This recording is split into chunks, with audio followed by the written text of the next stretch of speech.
美媒日前爆出，美国在3月中旬秘密试射了一枚高超音速导弹，取得成功。不过，为避免加剧与俄罗斯之间的紧张关系，一直没有公开这一消息。美国有线电视新闻网4月4号援引军方消息人士的话报道，美国此次试射的是洛克希德马丁公司研发的高超音速吸气式武器概念导弹，这是该公司这款导弹的首次成功测试。试射期间，导弹从美国西海岸一架 B-52轰炸机上发射，以5倍音速以上的巡航速度飞行一段时间，飞行高度超过1.9万米，飞行距离超过480公里。这是美国自去年9月以来第2次试射高超音速吸气式武器概念导弹。去年试射的是由雷神公司制造的。技术挑战在哪里？就是因为它需要有一个组合的发动机就是2种发动机来接力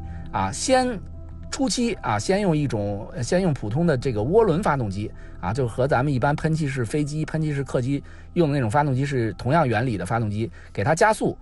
速到大概这个4马赫左右，然后超燃冲压发动机接力然后继续的让导弹提速最终这个到达一个高超音速的这样一个程度。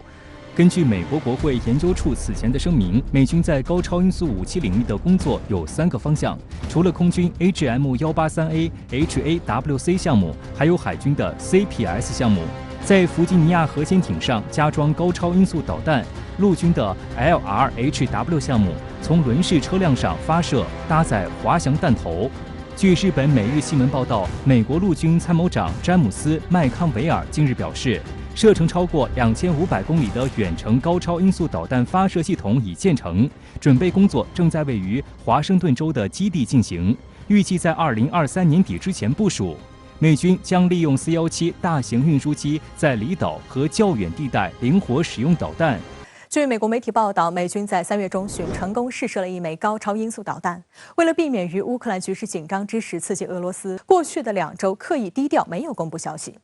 请教一下杜先生，美国这是在玩什么套路？在俄乌冲突中，俄罗斯已经使用米格31K 加匕首导弹对地本目标进行了实战，而且2017年就已经投入到了战备值班。美国到现在才进行了成功的技术试验，离实战部署还有一定的差距。所以所谓的降低敏感程度，只是在掩饰自己在超高声速武器方面的落后和缺陷，